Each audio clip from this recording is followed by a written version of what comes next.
சரி, கர்த்தருக்கு ஸ்தோத்திரம். இயேசு கிறிஸ்து நாமத்தினாலே உங்களை வரவேற்கிறோம்.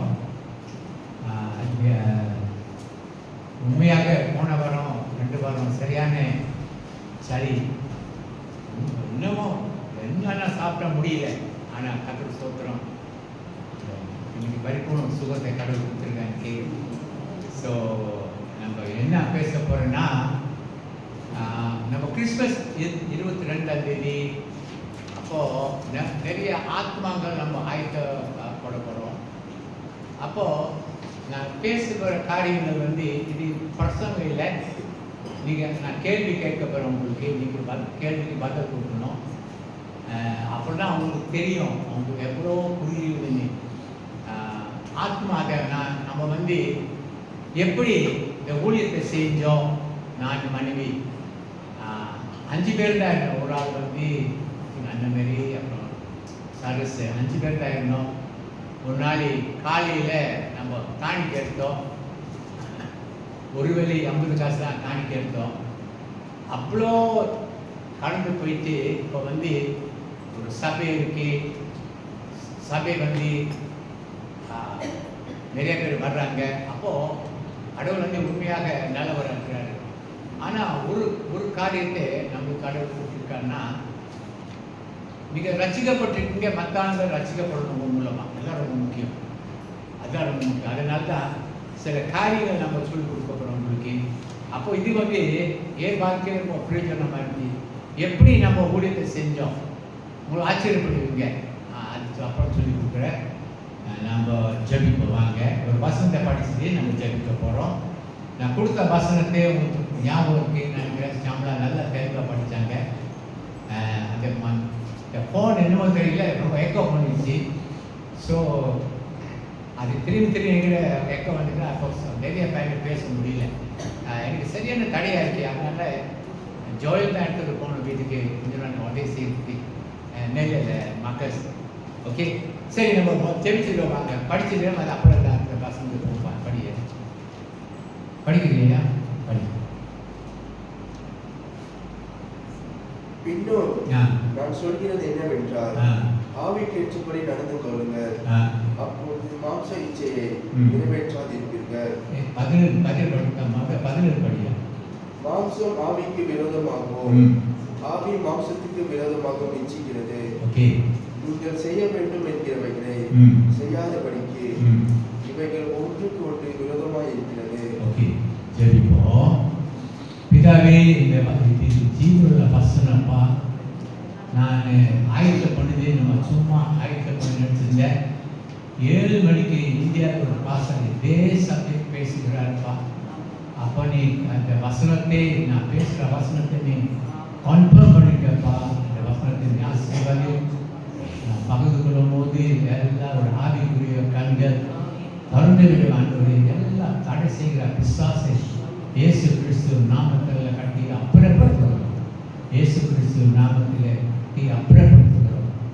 உங்கள் நாமம் மட்டும் உயர்த்தப்படணும். நான் இயேசு கிறிஸ்துவ நாமத்தில் ஜெபிக்கிறேன். ஆமென். அப்போது இங்கிலீஷில் சில பேருக்கு இங்கிலீஷ் வேணும். அது அப்போ 2 அது நான் இங்கிலீஷில் நான் படிச்சிருக்கேங்க. 5:17-18. For the flesh lusteth against the spirit against the flesh, and they are contrary to one another, so that you cannot do the things you want to do. You cannot do the things you want to do. Okay? தடை. சில time சில காரியங்கள் செய்து நினைக்கிறீங்க, ஆனால் தடை. அப்போ யார் இவர்? எனக்கு மொத்த கேள்வி நான் கேட்கப்படுறது எத்தனை பேர் உண்மையாக இந்த வசனத்தை படிச்சீங்க? கை தூக்குங்க. ஓகே, ஏன் நீங்க படிக்கணும்னா, I am not going to angry. நான் உங்களுக்கு கோவம் போடவே மாட்டேன். நான் சொல்லி கொடுக்க போறேன் உங்களுக்கு. Just look at my face. Just look at my face. இதுதான் உங்களுடைய பிசாசு உங்களுடைய எதிரி இல்லை. பிசாசு உங்களுடைய எதிரி. தயவு போய் பிசாசு மேலே பயப்படாதீங்க. பிசாசுக்கு பயப்பட அர்த்தம்.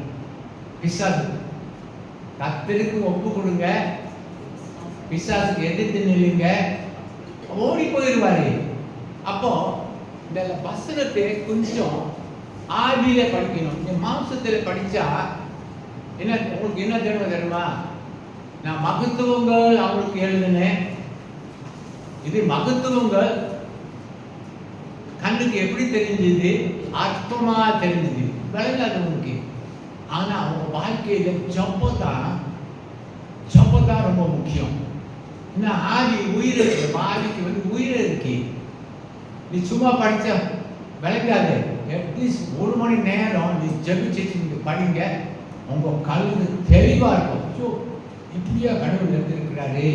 அப்போ தமிழ் சர்ச்சினால நம்ம தமிழ்ல பேசுவோம், தமிழை இது பண்ணுவோம். அப்போ நீங்க ஏன் நீங்க படிக்கல? ஓப்பனுங்க. நீங்க அந்த வசனத்தை படிச்சாலே உங்களுக்கு விளங்கும். படிக்க அந்த வசனத்தை மறுபடியும் படிக்காத ஒன்று 17வது வசனம். மாம்சம் ஆவிக்கு விரோதமாக, ஆவி மாம்சத்துக்கு விரோதமாக இச்சிக்கிறது. ஓகே. நீங்கள் செய்ய வேண்டும் என்கிறவைகளை செய்யாதபடிக்கு நீங்கள் ஒன்றுக்கொண்டு விரோதமாக இருக்கிறது. செய்ய நீங்க வசனத்தை படிக்கிறதுக்கு இருக்குங்க, ஆசிரியருக்கு வசனத்தை படிக்கிறீங்க. ஆனா உன் வாழ்க்கையில ஒரு எதிரி இருக்கிறாரு, தடை பண்றாரு. அந்த எதிரி யாரு? மாம்சம்.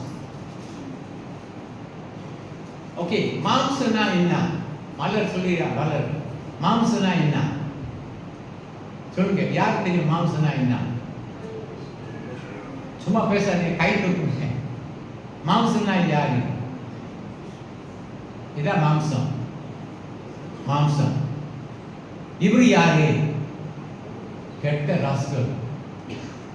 கெட்ட ராஸ்கல். 19வது வசனம் படியா. மாம்சத்தின் கிரியைகள் வெளியரங்கமாடி இருக்கின்றன.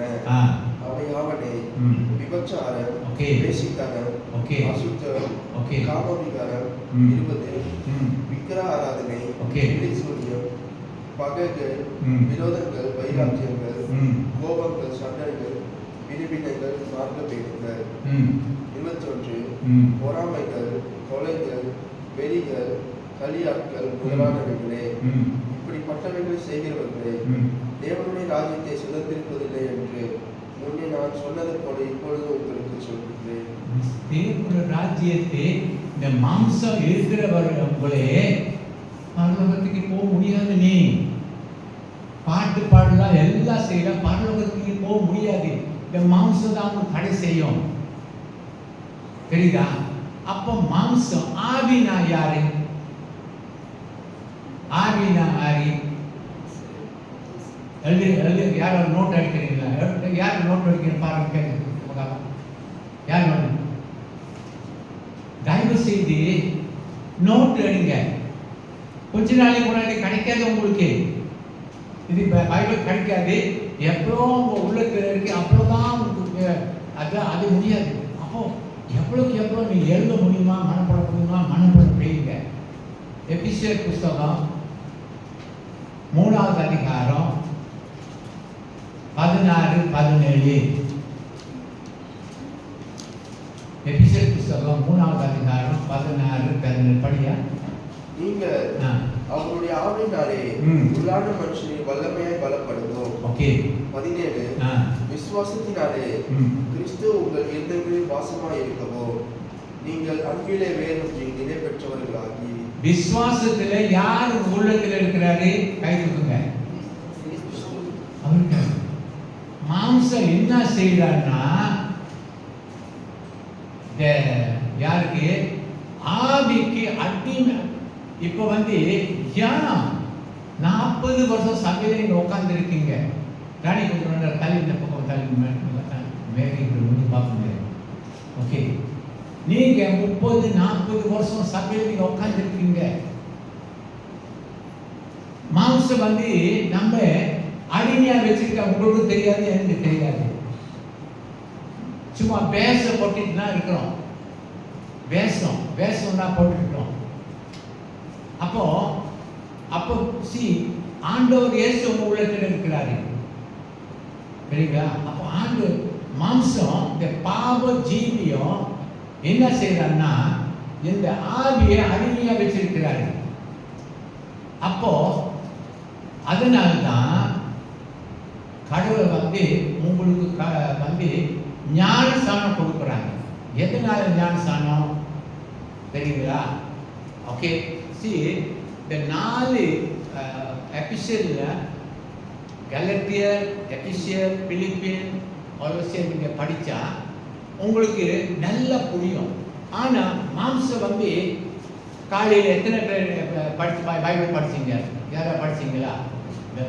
நல்லது, படிச்சது நல்லதுதான். ஆனா அது மனசுல இருக்கணும் அந்த வார்த்தை.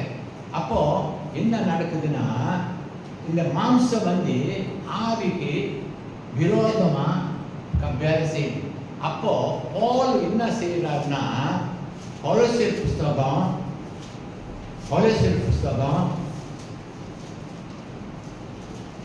2வது அதிகாரம் 12வது வசனம் படியா.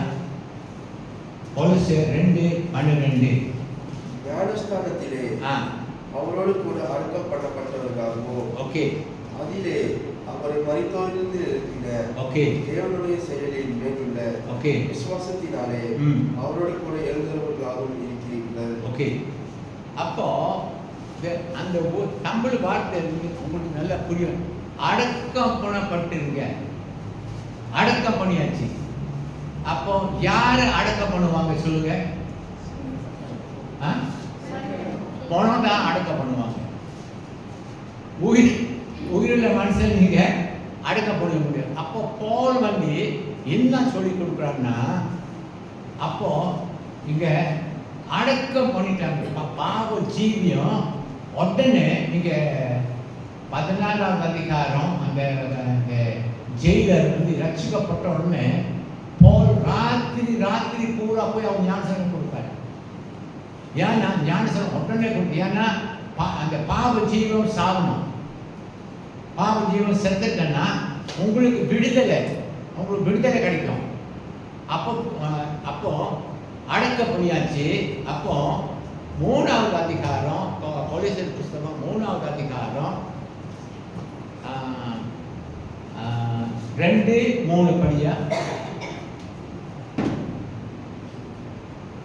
பூமியில் உள்ளவைகள் அல்ல, மேலானவைகளை நாடுங்கள். ஓகே, 3 ஏனென்றால் நீங்கள் மரித்தீர்கள், உங்கள் ஜீவன் கிறிஸ்துவுடனே கூட தேவனுக்குள் மறைந்திருக்கிறது. ஓகே, நீ மரித்தீர்கள், நீ செத்துட்டீங்க நீங்க.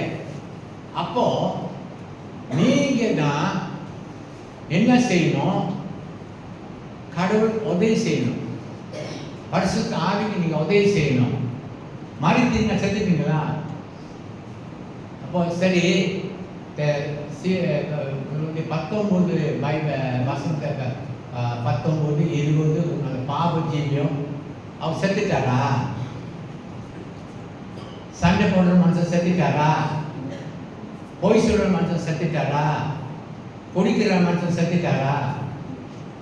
உயிரோடு தான் இருக்கீங்க, நீங்க உயிரோடு தான் இருக்கிறீங்க. ஓகே, ஆனா உங்க வாழ்க்கையில் அந்த அவர் இருக்கிறாரு. அப்போ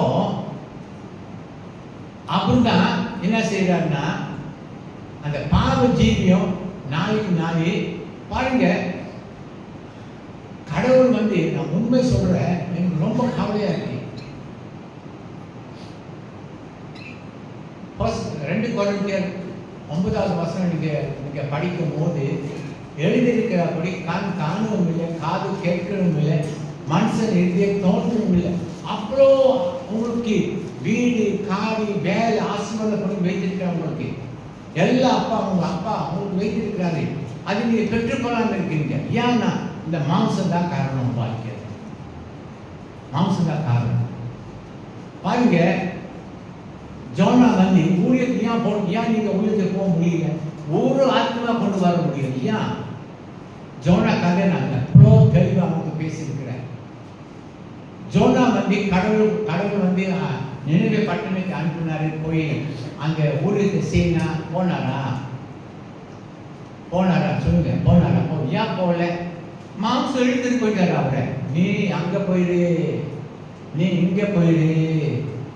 கடவுள் அவர் என்ன செஞ்சாரு சொல்லுங்க? மீறி கடவுள் சித்தம் என்ன, நீ அவரோட சித்தத்தை நீ செய்யணும். பாருங்க, ஒரு கடவுள ஊழியக்காரன் தேவ மனுஷன் அறிந்த மனுஷன் கப்பல் போய் படுத்திருக்கிறாரு. ஒரு சூடு சொரணை இல்லாம அபிஸ்வாசிகள் ஜெபிக்கிறாங்க. வாங்க ஜெபிப்போம், ஏன் இந்த மாதிரி புயல் காத்து அடிக்கடி, வாங்க ஜெபிப்போம். அவரு மாடு மாதிரி கீழே படுத்திருக்கிறாரு. ஒரு சூடு சொரணை இல்லாம படுத்திருக்கிறாரு. அவ்வளவு மோசமா இருக்கிறார். அப்போ கடவுள் வந்து அவர் நேசித்தாரு. நீங்க இருந்தா வேலைக்காரனா போ ரிசைன் பண்ணி போயிட்டு சொல்லிட்டு அனுப்பி. கடவுள் என்ன செஞ்சாரு தெரியுமா? இவர் வந்து அந்த மீன் வயிற்றுல 72 மணி நேரம் ஜபிச்சாரு. ஜபிச்ச பிறகு அப்புறம் ஆவியில பலப்பட்ட பிறகு ஆண்டவர் சொன்னாரு, நீ மறுபடி நினைவு பட்டணத்துக்கு போ. நினைவு பட்டணத்தில் 120,000 பேர் ரட்சிக்கப்பட்டாங்க. ஆவிதான் எல்லா செய்தி உங்களுக்கு. ஆவிதான் நம்ம எல்லாம் ஆவிக்குரிய மனுஷன். அப்போ ஆவிக்குரிய மனுஷன் நம்ம வழி நடத்த முடியாமல் இருக்கிறாரு. அடிமை, சரியான அடிமையில நம்ம இருக்கிறோம். ஓகே, அப்போ பாருங்க, இப்போ உங்களுக்கு ரட்சிப்பை பற்றி கொஞ்சம் நேரம் எக்ஸ்பிளைன் பண்ணுறேன் உங்களுக்கு. இப்போ 34 சங்கீதம் 34:19.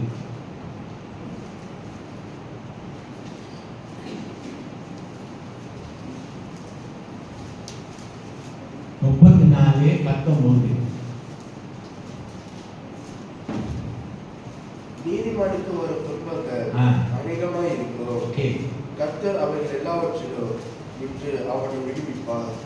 எல்லாம் மூடிய பாருங்க. நீதிமானுக்கு வரும் துன்பங்கள் அநேகமா இருக்கும். நீங்க ரட்சிக்கப்பட்டிருக்கீங்களா இல்லைன்னு ஒரு அடையாளம் கடவுள் கொடுக்குறாரு. என்ன அடையாளம்னா, உங்க என் வாழ்க்கையில ரட்சிக்கப்பட்ட உடனே அநேக பிரச்சனைகளை கடவுள் தாண்டுவார். நான் சொல்றேன், ஆரம்ப சர்ச்சில் நான் கொஞ்சமா உட்காந்துட்டு பிரசவம் பண்ணிட்டு வீட்டுக்கு போயிடுவோம் நினச்சிட்டு அந்த மாதிரி நினச்சி தான் சபை எடுத்தேன். ஆனால் ஒரு மாஸ்டர் அவ்வளோ கசக்கில் போவார்னே நான் கனவுக்குள்ளே கண்டு முடியல. அவ்வளோ வேண்டாம் இருந்துச்சு. ஒரு குடும்பம் அந்த நம்ம சபையில் அவங்க தான் எல்லாம் செய்கிறாங்க. கல்யாணத்துக்கு ஏற்பாடு செஞ்சாங்க, பெட்டு செஞ்சாங்க, கல்யாணம் எல்லாம் செஞ்சாங்க. ஆனால் அப்போ நம்ம வந்து பாஸ்டர் வந்து விசுவாசிக்கு கேட்டு நடக்கணும். ஆனால் அவங்க என்ன சொல்லணும் வந்து நான் அவங்க கேட்டு, ஏன்னா அவங்க எல்லாம் செய்கிறாங்க, மியூசிக் வாசிக்கிறாங்க, எல்லாமே செய்கிறாங்க. அப்போ ஒரு நாள் அவங்க ஃபேமிலியில் என்னமோ பிரச்சனை நடக்குது. அந்த ஃபேமிலியில் அவங்களுக்கு ஒரு பையனை கரெக்ட் பண்ணிட்டு ஒரு தவறு செய்யணும். ஒரு சின்ன தவறு தான் நான் செஞ்சேங்க. அது அவர் தவறு செஞ்சாரு. ஒரு பாஸ்டர் பார்த்துட்டு இருக்க முடியாது. தயவு செஞ்சு இப்படி செய்யாதேன்னு சொன்ன உடனே முழு குடும்பம் வேற சபைக்கு போயிட்டாங்க. பாட்டு நடத்துறதுக்கு யாரும் இல்லை, பைபிள் வாசிக்கிறதுக்கு யாரும் இல்லை, எல்லாமே அவங்க செய்வாங்க. ரொம்ப பயந்துட்டோம். ஐயோ, இந்த மாதிரி ஊழியம் இது ஏன் எல்லாம் போயிட்டாங்க, காசு இல்லை, எப்படி சபை கட்டுறது? ஒரு நாள் ஒரு மாஸ்டர் வந்திருந்தாரு.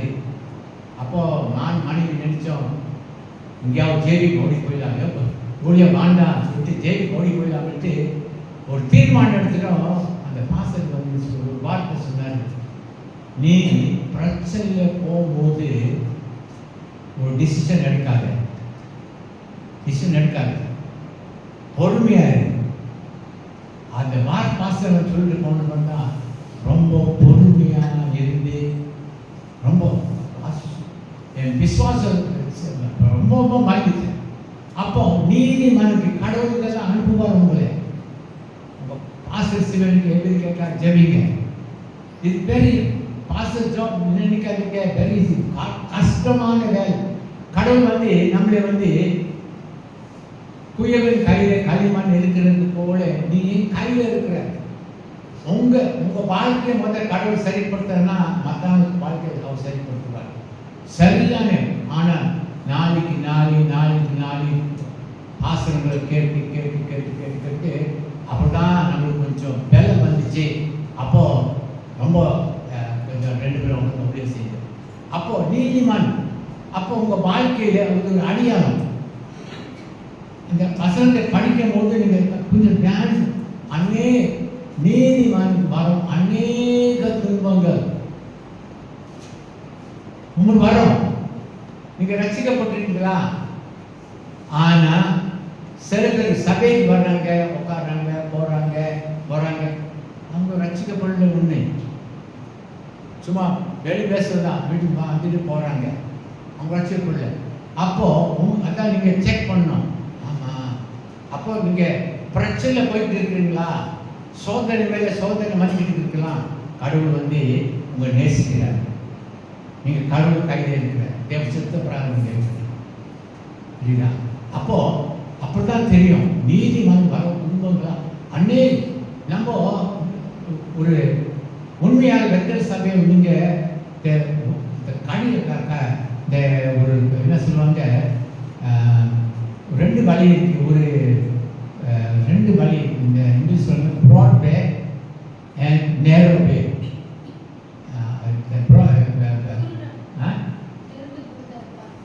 2 வழி இருக்கு.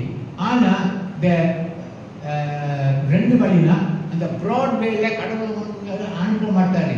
இந்த கஷ்டமான வேலை தான் அனுப்ப. அப்பதான் நீ அவர் யார் நீங்க ருசி பார்ப்பீங்க. நீங்க ருசி பார்க்கணும். தாவீது பாருங்க, அவர் சொல்றாரு, கர்த்தர் நல்லவர் ருசித்து பாருங்க, அவர் மேல் நம்பிக்கை வைத்திருக்கிற மனுஷன் பாக்கியமா. அப்போ இந்த மாம்சம் யாருன்னா அந்த பாவம் செய்யணும். அப்போ அவருக்கு ஒரு சாவுல உயிரோடு இருக்கிறாரு. அப்படிதான் சண்டை. ஏன் சண்டை போடுறீங்க? ஏன் ஆண்களை பத்தி பேசுறோம்? இந்த பழைய ஜீவன் ரொம்ப கஷ்டம், அது சீக்கிரம் மறிக்கும். அதான் பவுல் சொல்றாரு, நான் அனுதினமும் நான் சாகிறேன். எப்படி சாகுறாரு? உபவாசம் எடுக்கிறாரு. அதிகமா கடினம் உபவாசம் எடுத்து ஜப பண்ணிட்டு பாருங்க. பவுலோட வாழ்க்கை நீங்க பாருங்க, அதிகமா ஜெபிச்சாரு. உங்களை போல நான் அதிகமா ஜெபிக்கிறேன். ஏன்னா அவர் போற பாதை கடினமான பாதை. ஓகே, அப்போ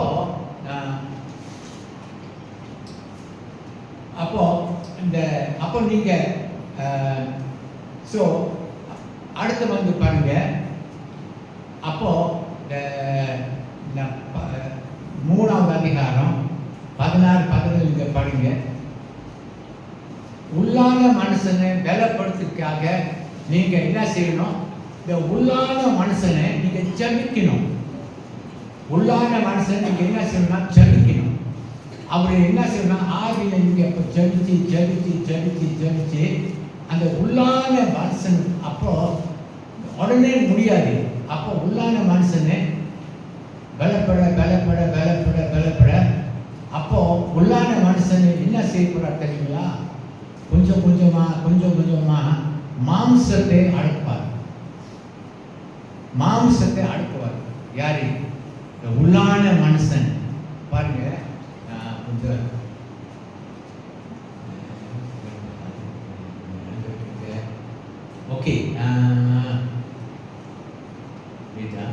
ஓகே.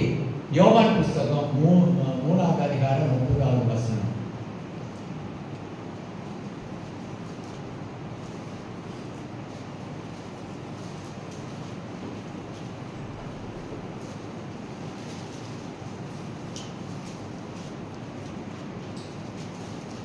அவர் பெருகவோ ஆ.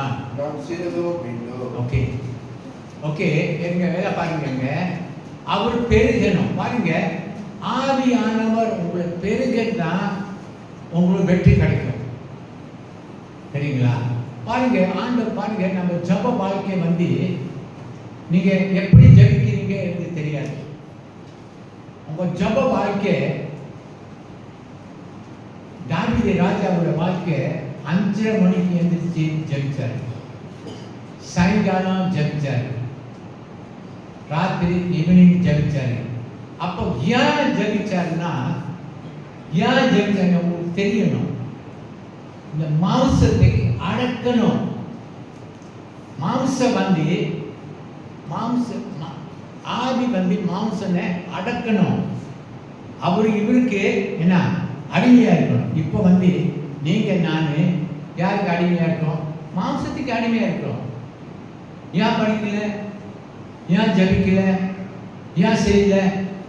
நீங்க அடிமை, அவருக்கு அடிமையா இருக்கீங்க. அப்போ அவருக்கு நீங்க அடிமையா, யாரு? மாம்சத்துக்கு, பாவ மனுஷனுக்கு அடிமையா இருக்கீங்க. அப்போ நீங்க என்ன செய்யணும்? உங்க வாழ்க்கை மாற்றிக்கொள்ளணும். என்ன எப்படி? 50 இயர்ஸ் நான் ஒரு நாளைக்கு 3 வேளை நான் ஜபிக்கிறேன். எதுக்காக ஜபிக்கிறேன்னா, அப்புறம் தான் என்ன ஆவியில் நடக்க முடியும். கண்ணி நம்மளுக்கு இது ஃப்ரூட்ஸ் இருக்கா, கனி இருக்கா, அன்பு கனி இருக்காங்க. யாரை சொல்லுங்க? அன்பு கனி இருக்கா? சண்டை கனி தான் இருக்கு. ஓகே, அப்போ கண்ணி வர்றதுக்கு அந்த வசனத்தை நீங்க கலைசர் புத்தகம் நீங்க படிக்கும் போது அன்னைக்கு 22 அது சொல்லிட்டு ஆவியில நடங்க. அப்போ பிறகு அப்புறம் நான் 22வது 5:22 வந்து கண்ணி பற்றி 9 கனி. ஆண்டவர் உங்கள்கிட்ட என்ன எதிர்பார்க்கணும்? பணம் எதிர்பார்க்கல, கண்ணி எதிர்பார்க்கிறாரு. பாருங்க பாஸ்டர், இந்த வீடியோ நீங்க பார்த்தீங்க. ஸ்தீபான் கல்லு எடுத்து ஜனங்கள் அடிக்கிறாங்க, அவர் சாவுறாரு. என்ன கண்ணிக்கு அவர் வாழ்க்கையில் இருந்துச்சு? மன்னிப்பு கண்ணி இருந்துச்சு, அன்பு கண்ணி இருந்துச்சு. அன்பு திரளான பாவங்களை மூடும். திரளான அன்பு திரளான பாவங்களை மூடும். சரிங்களா? திரளான பாவங்களை மூடும். எவ்வளவு கஷ்டம் அன்பு திரளான பாவங்களை மூடும். ஓகே, அப்புறம்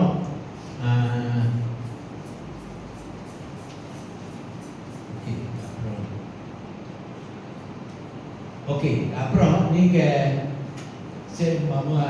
யோவான் 3:30 படிக்கும் போது அவர் பெருகணும். அப்போ பெருக வந்து உடனே முடியாதுங்க. கொஞ்சம் கொஞ்சமா காலையில் எத்தனை மணிக்கு, காலையில் உண்மையாக எத்தனை மணிக்கு எழுந்திரிச்சிங்க ஜெபிக்கிறதுக்கு? கருத்துக்குங்க எத்தனை மணிக்கு? Okay, very good. அப்போ உங்க வாழ்க்கையில ஜெபிக்கும் போது கண்ணி பார்த்துட்டு இருங்க. உங்க வாழ்க்கையில ஆண்களை உங்க எதிரிகளை நீங்க மன்னிக்கிறீங்களா, இல்லாட்டி கஷ்டம் வச்சுக்கிறீங்களா? செக் பண்ணி பாருங்க. நீ நிறைய பேர் அந்நிய பாசத்தில் பேசுறாங்க, ஆனா கண்ணி தான் இருக்குது. ஏன்னா கண்ணி வந்து ரொம்ப முக்கியம். அப்போ உங்க வாழ்க்கையில, என் வாழ்க்கையில வந்து திடீர்னு நான் இன்னைக்கு வந்து 3 மணிக்கு எழுந்திரிச்சேன். ஆண்டவரே, இந்த பசங்களுக்கு நீ கொடுத்துருக்கிற, நான் பேசுகிறேன், கன்ஃபார்ம் பண்ணணும் ஆண்டவரே, எப்படியாவது நான் பேசணும், கடைசி நாம ஜீவிக்கிறோம். அப்புறம் தான் பாஸ்டர், இந்தியா பாஸ்டர் காலையில் பைபிள் ஸ்டடி கொடுக்குறாரு. ஒரு மாம்சத்துக்கு ஆதிக்கு மாம்சம் போராட்டம், சண்டை. அப்போ இது மட்டும் இல்லை, ஒரு நாள் மட்டும் ஜபம் இல்லை. நீங்கள் சாக வரை நீங்கள் அவரை அடக்கி வச்சிருக்கணும். நீங்கள் பரவ போகிற வரை இவரை மாம்சத்தை ஆவியானவர் மாம்சத்தை அடக்கி வைக்கணும். அப்புறம் தான் உன் வாழ்க்கையில் கண்ணி வரும். பாருங்க, அப்போ அப்போ கடைசியாக நான் முடிக்க போகிறேன். அப்போ நான் மனைவி என்ன செஞ்சோம், நான் இந்த ஆவியில் வேலைப்பட்ட பிறகு அப்புறம் தான் நம்ம ஊழியத்துக்கு போகணும். பாருங்க, ஊழியத்துக்கு போகும்போது நம்ம எல்லாரும் ஊழியத்துக்கு போறீங்க. ஆனால் ஆவியானவர் உங்களை அனுப்பலாட்டி வீங்க 5 பேர் இருந்தாங்க நம்ம சபையில். அப்போ நான் சொல்றேன், பெருமைக்கு சொல்றேன், ஆவியானவர் முத காடியில் ரெண்டாவது வந்து என்ன பாரம் தெரியுங்களா, உங்களுக்கு இந்த பாரம் வந்துடும். ஆவியில் நடக்கும் போது ஆத்மா பாரம் அப்படியே வந்தோம்.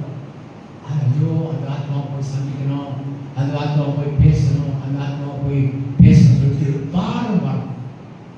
அந்த டைமில் ஸ்டீவன் வந்து ஒரு வயசு நினைக்கிறாங்க, 5 வயசோ தெரியல, ஒரு வயசான பாட்டி, ஆளு தெரியாது, ஒரு வயசான பாட்டி அவங்க பிள்ளை ஸ்டீவன் விட்டுட்டு அந்த பஸ் ஸ்டேஷன் கிட்ட தான் இருந்துச்சு. அப்போ பஸ் ஸ்டேஷன் கிட்ட போயிட்டு பஸ் ஏறிட்டு நம்ம கஷ்டத்துக்கு ரோடில் இருந்து உள்ள போகும் தர சொல்லிட்டு. நீங்கள் அந்த அன்பில் நீங்கள் செய்யும் போது என்ன நடந்தால் கூட ஒரு பெரிய சந்தோஷம் வரும். அப்போ ரெண்டாவது, மேரி குடும்பத்தை நம்ம எப்படி சந்தித்தோம், பரிசுத்த ஆவியானவர். மல்லிகா குடும்பத்தை எப்படி சந்தித்தோம், பரிசுத்த ஆவியானவர். ராஜேஷ் குடும்பம் எப்படி நம்ம சந்தித்தோம், பரிசுத்த ஆவியானவர். எல்லாம் பரிசுத்த ஆவியானவர். அப்போ இந்த ஊழியத்தில் இதுதான் ரொம்ப முக்கியம். அப்போ நீங்கள் கடவுள் வந்து உங்களுக்கு எதிர்பார்க்குறாரு, உங்களை எதிர்பார்க்குறாரு. அப்போ நம்ம பெரிய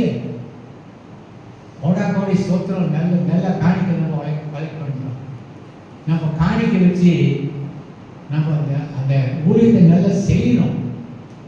அப்போ நீங்கள் தான் என்ன செய்யணும், நீங்கள் ஜெபிக்கணும். இப்போ வீட்டில் இருக்கிறீங்க, எத்தனை பேர் வீட்டில் இருக்கிறீங்க பார்ப்போம். ஒரு நாளைக்கு நீங்கள் 3 மணி நேரம் ஜெபிக்கணும். ஒரு மாஸ்டர் சொல்லிக் கொடுக்குறாரு, 24 மணி நேரத்தில் எவ்வளோ கஷ்டமாக நீங்கள் கொடுக்கணும் சொல்லுங்க. 2 hours 40 minutes. அம்மா அவர்களே, தியாகம். நீங்கள் இங்கே ஜெபிச்சு பாருங்க. அந்த ஜபிச்ச பிறகு பசி. உண்மை சொல்கிறேன், ராத்திரி 12 ராத்திரி 1 மணிக்கு சரியான பசி, சாப்பாடுக்கு பசி இல்லைங்க. இந்த வசனத்தை ஆண்டு வசனம் சொல்லியிருக்கு, எங்கே இருக்கு தேடி. அப்போ இது அவரோட சாட்சி. அப்போ 22ஆம் தேதிக்கு நம்ம என்ன செய்ய போறோம்னா, நம்ம இப்போவே நம்ம ஆயுதம் தயவு செஞ்சு உள்ளுக்கு போகாதீங்க, ஜபிங்க. அப்போ பரிசுத்த ஆவியானவர் சொல்லுவாரு பாருங்க. எல்லா விஜயன் சின்ன வரும்போது 7 வயசு தான், சின்ன வயசு தான் அவருங்க பாருங்க. அப்போ இதில் வந்து கடவுள் தான் நம்மளுக்கு அனுப்புனார் அவங்களுக்கு. அப்போ உங்களுக்கு எனக்கு வந்து அந்த ஊழியத்தை வந்து எல்லாம் உங்களுக்கு கொடுத்துருக்கிறாரு. ஏன் செய்ய முடியாமல் இருக்கும் தெரியுமா, உங்க அடிமை. உண்மையாக இருக்கும், முழு சபை நம்ம அடிமையாக இருக்கும். நான் சொல்கிறேன், அடிமையாக இருக்கும். அப்போ கொஞ்சம் வேணா அடிமையிலிருந்து ஆமாம் கொஞ்சம். அப்போ என்ன செய்யணும்னா, ஒரு தியாகமாக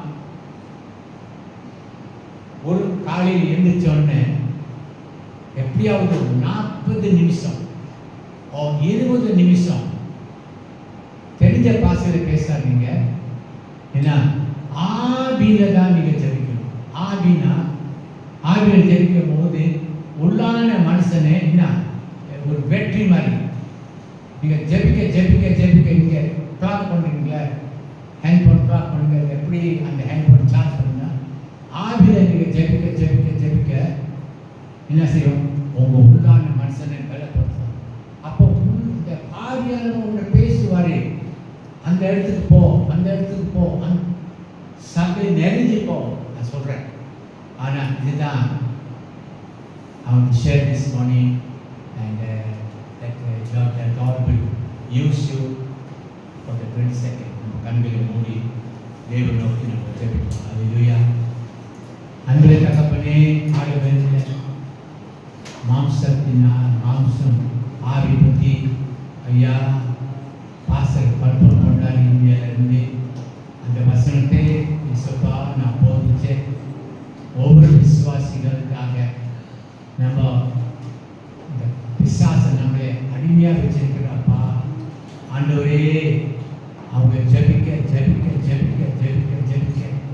ஆண்டவரே, அந்த மாம்ச கட்டிலிருந்து அவங்க விடுதலை